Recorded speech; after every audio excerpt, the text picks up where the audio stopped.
Hello students, welcome to economic classes. ये video chapter concept of cost playlist का part 2 है। इससे पहले इसका एक पार्ट आया था जिसमें हमने सीखा कि कॉस्ट क्या होती है और डिफरेंट टाइप्स की कॉस्ट के ऊपर हमने इसमें डिस्कशन किया उस वीडियो में। आज हम इस वीडियो में पढ़ेंगे कि टोटल कॉस्ट क्या होती है, टोटल फिक्स कॉस्ट क्या होती है, टोटल वेरिएबल कॉस्ट क्या होती है और इनके बीच में रिलेशन। तो वीडियो को स्टार्ट करते हैं। जो ये हम चैप्टर कर रहे हैं बच्चों, ये चैप्टर जो कॉस्ट का ये चैप्टर है ये शॉर्ट रन पे बेस्ड है। तो एक बार पहले हम शॉर्ट रन को रिकॉल कर लेते हैं जो हमने लास्ट चैप्टर प्रोडक्शन फंक्शन में किया था कि शॉर्ट रन जो होता है वो इतना छोटा समय होता है, इतना थोड़ा समय होता है कि जिसमें एक या एक से ज़्यादा फैक्टर जो होते हैं वो हमारे फिक्स होते हैं और उसमें कोई एक सिर्फ वेरिएबल फैक्टर में हम चेंज कर सकते हैं और उस वेरिएबल फैक्टर में चेंज कर हम क्या कर सकते हैं, अपने प्रोडक्शन को बढ़ा घटा सकते थे। तो शॉर्ट रन में हमने फैक्टर का क्लासिफिकेशन दो टाइप से किया था, एक फिक्स फैक्टर में, एक वेरिएबल फैक्टर में। तो जब फिक्स फैक्टर में हमने खर्चा किया तो शॉर्ट रन में जो कॉस्ट आएगी वो भी दो टाइप की रहेगी, फिक्स कॉस्ट और वेरिएबल कॉस्ट। तो जो खर्चा हमने शॉर्ट रन में फिक्स फैक्टर को लेने के लिए करा उसको हम कहेंगे फिक्स कॉस्ट और जो खर्चा हमने वेरिएबल फैक्टर को लेने के लिए किया उसको हम कहेंगे वेरिएबल कॉस्ट। तो इस तरह से हम ये कॉस्ट की डिटेल करेंगे। और फिक्स कॉस्ट और वेरिएबल कॉस्ट, अगर मैं इन दोनों कॉस्ट को जोड़ दूं, फिक्स कॉस्ट को और वेरिएबल कॉस्ट को अगर मैं प्लस कर दूं तो मुझे मिल जाएगी टोटल कॉस्ट। यानी कि total cost is equal to the total fix cost and total variable cost. ठीक है, तो अब हम डिटेल में इनका 1 बाय 1 एक्सप्लेनेशन करते हैं। अब हम सबसे पहले डिस्कस करते हैं कि टोटल फिक्स कॉस्ट क्या होती है। अब मान लो, मैं आपको इसको एक एग्जांपल से समझाती हूँ कि मान लो कि मेरी कोई बैग बनाने की फैक्ट्री है और महीने में जो है मैं उसमें जो बैग है वो मैं एक महीने में 100 बैग बनाती हूँ। अब उस 100 बैग को बनाने के लिए मैंने एक बिल्डिंग किराए पर ली हुई है बच्चों। अब उस बिल्डिंग का जो किराया है वो मुझे हर महीने भरना ही भरना है, चाहे मैं उस बिल्डिंग में अब उस 0 बैग बनाऊं या मैं 1 बैग बनाऊं या मैं उस एक महीने में अपने पूरे के पूरे 100 बैग बनाऊं। बट किराया तो मुझे एक फिक्स अमाउंट का ही देना है, वो तो नहीं बदलेगा ना कि मैं अगर 1 बैग दूंगी तो मुझे किराया कम देना है और अगर मैं 100 बैग बनाऊंगी तो मुझे किराया ज़्यादा देना है। वो किराया मेरी बिल्डिंग का है और बिल्डिंग को मैं यूज़ करूँ मैं यूज़ ना करूँ मुझे उसका रेंट भरना ही भरना है। तो उसको हम कहते हैं टोटल फिक्स कॉस्ट फर्म की। It does not very with the level of output. आप आउटपुट को 0 से लेकर 100 तक जितना मर्जी प्रोड्यूस करो, ये कॉस्ट फिक्स रहती है। आप प्रोडक्शन करोगे बच्चों तब भी आपको भरना है इसको, और अगर आप प्रोडक्शन नहीं करोगे तब भी भरना।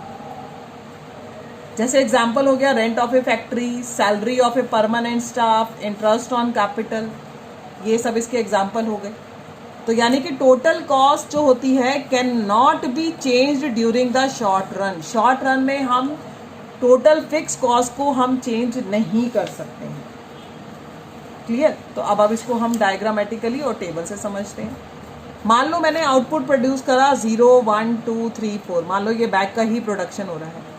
बैग का प्रोडक्शन करने के लिए मुझे 20 रुपये जो है, एक प्रोडक्शन करने पर मैंने कोई बिल्डिंग जो रेंट पे ली थी उसका मुझे 20 रुपये किराया देना पड़ता है। अब मैं 0 बैग का प्रोडक्शन करूं तब भी मेरा किराया 20 रुपये जाएगा, मैं 1 बैग बनाऊं तब भी 20 रुपये जाएगा, मैं 2 बैग बनाऊं मैं तब भी 20 रुपये भरूंगी, मैं 3 बनाऊं तब भी 20 रुपये भरूंगी, मैं 4 बनाऊं मैं तब भी 20 रुपये भरूंगी। तो ये मेरा जो रेंट है ये मेरा एक फिक्स फैक्टर का रेंट है। तो इसीलिए अब हम इसको अगर हम डायग्रामेटिकली देखें तो एक्स एक्सिस पर हमने आउटपुट को दिखाया है, वाई एक्सिस पर मैंने टोटल फिक्स कॉस्ट को दिखाया है, ये मैंने यूनिट को शो करा है। अब मैं 0 यूनिट का प्रोडक्शन कर रही हूँ बच्चों, तभी इसकी फिक्स कॉस्ट कितनी है, 20।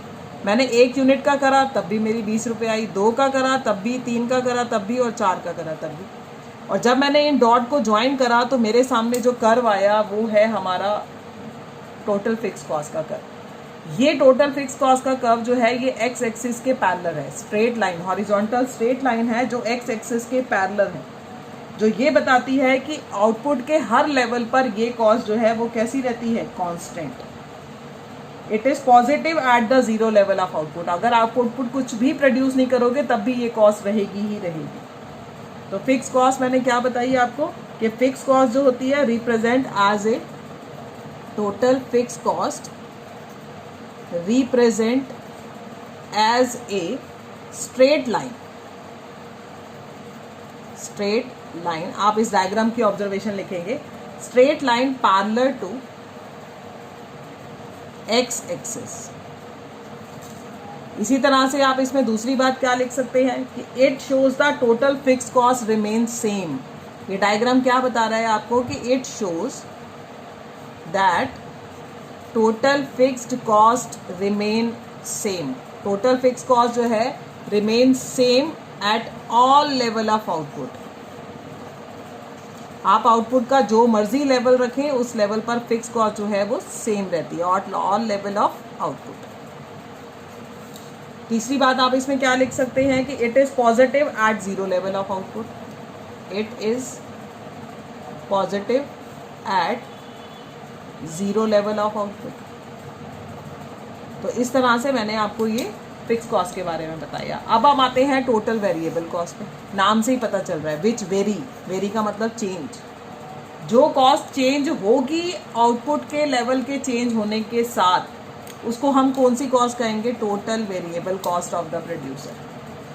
मान लो वही एग्जांपल लेते हैं जो मैंने बैग बनाने के लिए फैक्ट्री का जो मैंने आपको बताया। तो अब मान लो कि मैं ये बैग बना रही हूँ, इस बैग को बनाने पर अगर मैंने 100 बैग का प्रोडक्शन करा तो मुझे 100 बैग के बराबर रॉ मटेरियल खरीदना पड़ेगा ना, तो मुझे उतना खर्चा करना पड़ेगा। मैं मान लो फिर आधे कर दूं बैग, 50 बैग कर दूं एक महीने में बनाने, तो फिर क्या मैं तब भी 100 बैग के बराबर रॉ मटेरियल लूंगी? नहीं, मैं कम कर दूंगी उसे। मान लो मैं एक भी बैग किसी महीने प्रोड्यूस नहीं करती, तो क्या मैं रॉ मटेरियल रखूंगी अपने पास? बिल्कुल नहीं। तो ये वो कॉस्ट हुई जो प्रोडक्शन के लेवल के साथ चेंज हो रही है। अगर हम जीरो प्रोडक्शन कर रहे हैं तो मैं कुछ भी रॉ मटेरियल नहीं खरीद रही। मैंने थोड़े से बैग बनाने शुरू करे तो मैंने रॉ मटेरियल लेना शुरू करा। मैंने पूरे 100 के 100 बैग बनाने शुरू करे तो मैंने और ज़्यादा रॉ मटेरियल लिया। तो ये डिपेंड करता है मेरे प्रोडक्शन के ऊपर कि मैं प्रोडक्शन कितना कर रही हूँ। मैं प्रोडक्शन बढ़ाऊंगी, मेरी वेरिएबल कॉस्ट बढ़ेगी। मैं प्रोडक्शन घटाऊंगी, मेरी वेरिएबल कॉस्ट घटेगी। और जब मैं कुछ भी प्रोडक्शन नहीं करूंगी तो मेरी वेरिएबल कॉस्ट जीरो आउटपुट पर जीरो। तो ये कॉस्ट तभी आती है जब हम प्रोडक्शन को करते हैं, पहली बात। फिर अगर प्रोडक्शन बढ़ता है तो ये कॉस्ट बढ़ती है, प्रोडक्शन घटता है तो ये कॉस्ट घटती है। For example wages of the casual worker. अगर कोई कैजुअल वर्कर हमने रखे हुए हैं तो वो जिस दिन काम करने आते हैं हम उसी दिन के उनको वेजेस देते हैं। Payment of raw material, power and fuel के एक्सपेंसेस, ये सब हमारा क्या है? Variable cost. तो variable cost can be change. हम फिक्स कॉस्ट को चेंज नहीं कर सकते शॉर्ट रन में, लेकिन हम वेरिएबल कॉस्ट को चेंज कर सकते हैं। तो अब हम इसको एक डायग्राम से भी समझते हैं और टेबल से। ये मैंने एक टेबल बनाया जहाँ पर मैंने आउटपुट लिया है 0 से लेकर 8 तक। ये मैंने total fix cost, total variable cost लिया है 0 पर 0। जब मैंने एक बैग बनाया मेरी 10 रुपये कॉस्ट आई। मैंने 2 बैग बनाया, मेरी 18 रुपये कॉस्ट आई। मैंने तीसरा बैग बनाया, मेरी कॉस्ट 3 बैग बनाने लग गई तो मेरी कॉस्ट बढ़कर 24 हो गई। 4 बैग बनाए तो मेरी कॉस्ट बढ़कर जो है वो कितनी हो गई? 28 रुपये हो गई। 5वें बैग पर ये बढ़ रही है। बट अगर आप टेबल को ध्यान से देखो तो इसका रिश्ता जो है ना, आपको लॉ ऑफ वेरिएबल प्रोपोर्शन के चैप्टर में लॉ को याद करना बहुत ज़रूरी है। उस केस में मैं आपको दोनों डायग्राम से एक बार याद दिलाने की कोशिश करती हूँ। आपने प्रोडक्शन फंक्शन के चैप्टर में टोटल प्रोडक्ट का जो डायग्राम बनाया था, आपको ये बात अच्छे से याद है। यहाँ पर मैं आउटपुट दिखा रही हूँ, ठीक है, और यहाँ वाई एक्सिस पर मैं एक डायग्राम में टीपी दिखा रही हूँ और एक डायग्राम में वाई एक्सिस पर मैंने टीवीसी दिखाया है। आपको याद हो तो आपको पता है कि लॉ ऑफ वेरिएबल प्रोपोर्शन का सबसे पहला स्टेज क्या था बच्चों? कि प्रोडक्शन जो होता है स्टार्टिंग में हमें इंक्रीजिंग रिटर्न पर मिलता है, इंक्रीजिंग रेट पे मिलता है because of under utilization of fix factor, better coordination between fix and variable factor. क्योंकि शुरू में फिक्स फैक्टर का जितना यूज होना चाहिए उतना नहीं हो पा रहा था। तो प्रोडक्शन जब हमने फिक्स फैक्टर के साथ वेरिएबल फैक्टर को कंबाइन किया, हमारा प्रोडक्शन और ज़्यादा बढ़ा। तो हमारा टीपी क्या हुआ? इंक्रीजिंग रेट पे बढ़ा। और जब आपको पता है कि कोई भी प्रोडक्शन हमें अच्छा मिल रहा है तो इसका मतलब उसके बनाने की कॉस्ट हमारी कैसे आ रही है बच्चों? कम। यानी कि ये बना कॉन्वेक्स, ये बना कॉन्केव, ये बड़ा इंक्रीजिंग रेट पर टोटल प्रोडक्शन, तो कॉस्ट बढ़ी डिक्रीजिंग रेट पर। अभी मैं टेबल में दिखाऊं तो देखो, पहले मेरे को कॉस्ट 0 से 10 रुपये का चेंज आया। फिर मैंने 10 से दूसरा बैग बनाया तो मेरी कॉस्ट 8 रुपये हो गई। फिर मैंने तीसरा बैग बनाया तो मेरी कॉस्ट 6 रुपये हो गई, बढ़कर 6 रुपये बढ़ी है। फिर मेरी 4 रुपये बढ़ी है। अगर आप देखो तो मेरी कॉस्ट बढ़ जरूर रही है, बट रेट देखोगे अगर आप टेबल में तो वो डिक्रीजिंग है। उसका रीज़न ये लॉ है, क्योंकि शुरू में हमारा टोटल प्रोडक्ट जो होता है वो इंक्रीजिंग रेट पे बढ़ता है, तो कॉस्ट हमारी कैसी आती है, डिक्रीजिंग। फिर जब हम फिक्स फैक्टर की फिक्सिटी तक पहुंच जाते हैं और फिर उसके बाद भी एक प्रोड्यूसर फिक्स फैक्टर के साथ वेरिएबल को कंबाइन करता है तो प्रोडक्शन बढ़ता है बच्चों, लेकिन उसका रेट जो है वो डिमिनिशिंग हो जाता है ऐसे। और जैसे ही टोटल प्रोडक्ट का रेट डिमिनिशिंग होगा तो इसका रेट कैसा हो जाएगा, इंक्रीजिंग। ये बन गया टीवीसी। अगर आपको देख रहे हो तो यहाँ से मैंने इसको भी चेंज किया। अब ये कॉन्वेक्स और ये कॉन्केव, इसका रेट अब डिक्रीजिंग हो गया और कॉस्ट का रेट अब इंक्रीजिंग हो जाएगा।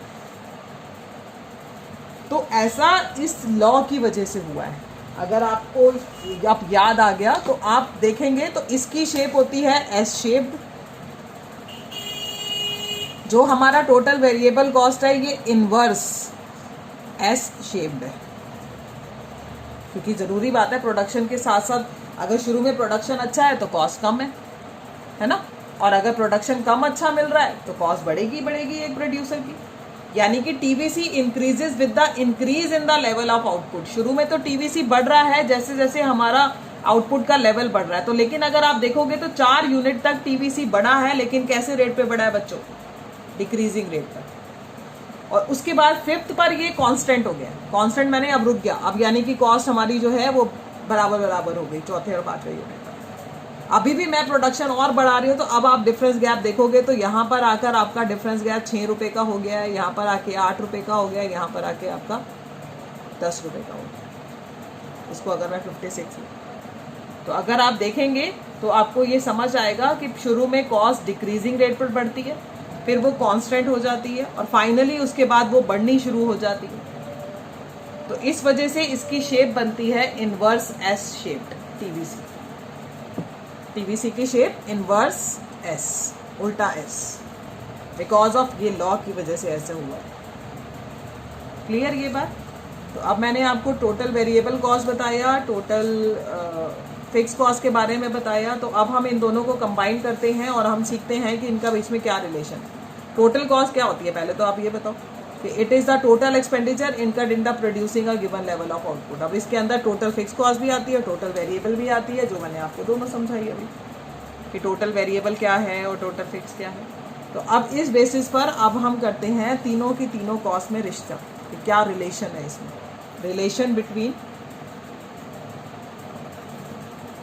Relationship between total cost, total fix cost and total variable cost. सबसे पहले हम इसका एक टेबल बना लेते हैं, वही का वही टेबल बनाते हैं जो हमने अलग अलग बनाया था।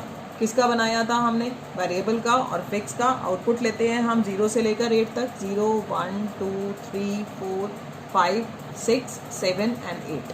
टोटल फिक्स कॉस्ट हमने कितनी ली थी, 20, वो मैं यहाँ भी 20 रख रही हूँ इस टेबल में भी। वेरिएबल कॉस्ट को मैंने क्या बताया, पहले डिक्रीजिंग रेट पे बढ़ाना है, यानी कि ये 0 पे तो 0 होती है। अगर मैंने पहले 10 से बढ़ाया, फिर मैं 8 से बढ़ाऊंगी, 8 से बढ़ाऊंगी तो 18, फिर मैं 6 से बढ़ाऊंगी तो 24, फिर मैं 4 से बढ़ाऊंगी तो 28 28, फिर मैंने इसको कांस्टेंट रखा था, 4 से ही बढ़ाया था दोबारा 32। फिर अब इसका रेट इंक्रीजिंग करना है, अब हमें इसको 6 से बढ़ाना है, 6 से बढ़ाएंगे 38, फिर 8 से बढ़ाएंगे 46, फिर 10 से बढ़ाएंगे तो 56। ये बनाया मैंने, क्लियर? अब हम क्या निकालते हैं, टोटल कॉस्ट। टोटल कॉस्ट कैसे निकलेगी, total fix cost plus total variable cost.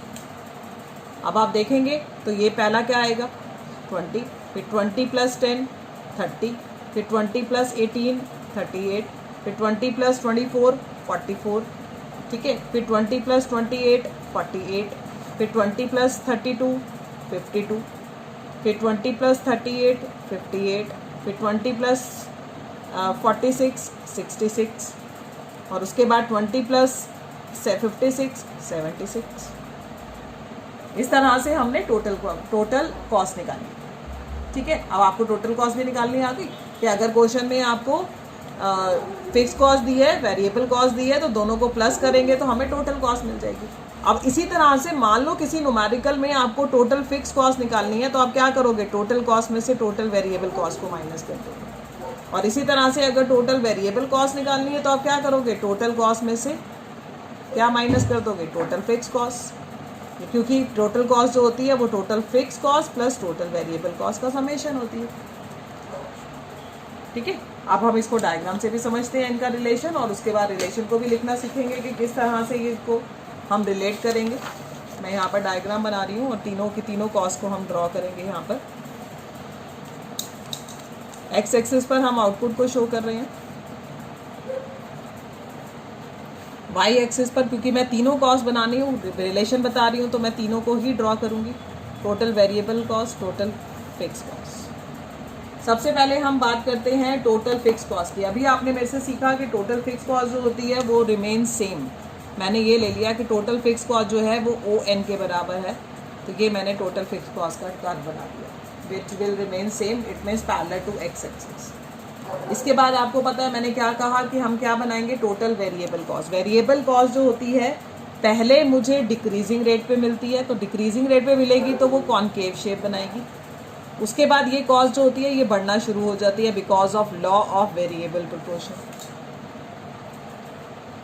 ये टोटल वेरिएबल बना दी मैंने। अब आपको पता है कि अगर मैं टोटल वेरिएबल कॉस्ट और टोटल फिक्स कॉस्ट को प्लस कर दूं तो मुझे टोटल कॉस्ट मिल जाएगी। तो टोटल कॉस्ट की स्टार्टिंग पॉइंट हमेशा फिक्स कॉस्ट वाला रहेगा, क्योंकि अगर मैंने टोटल वेरिएबल में 0 + 20 किया है तो बच्चों 20 आया है टोटल कॉस्ट। तो टोटल कॉस्ट का और फिक्स कॉस्ट का स्टार्टिंग पॉइंट सेम। तो यानी कि मैं अब इसको बनाऊंगी टोटल कॉस्ट को, और ये मेरी बनी टोटल कॉस्ट। टोटल कॉस्ट बिल्कुल टोटल वेरिएबल कॉस्ट के बिल्कुल पैरेलल बनेगी। ये इनका डिफरेंस गैप बिल्कुल बराबर रहेगा। क्यों रहेगा? सबसे पहले आप तो जो रिलेशन लिखोगे आप उस पहले रिलेशन को सुनो। सबसे पहला पॉइंट आप लिखना कि total cost can never be zero. Total cost can never be zero, वो कभी भी ज़ीरो नहीं होगी। Even when the level of output is zero, even when level of output is 0, चाहे आउटपुट का लेवल कैसा है? 0 है। क्यों ऐसा हुआ? बिकॉज, ये भी लिखेंगे आप, because fix cost is positive at and constant. Because fix cost is positive and constant, वो कॉन्स्टेंट रहती है 0 से लेकर up to n unit of production, जितना भी आप करोगे। ठीक है, दूसरा रिलेशन हम इसमें क्या लिख सकते हैं? पहला मैंने ये बताया। दूसरा आप लिखो कि as the level of output increases total cost also increases due to the increase in variable cost. Fix cost की वजह से नहीं बढ़ रही total cost, total cost variable cost की वजह से बढ़ रही है, क्योंकि फिक्स कॉस्ट तो सेम है हर बार, वो तो सेम है। आप दूसरा रिलेशन क्या लिखेंगे? As the level of output. ठीक है, हम क्या बोलेंगे? As the level of output increases, as the level of output increases,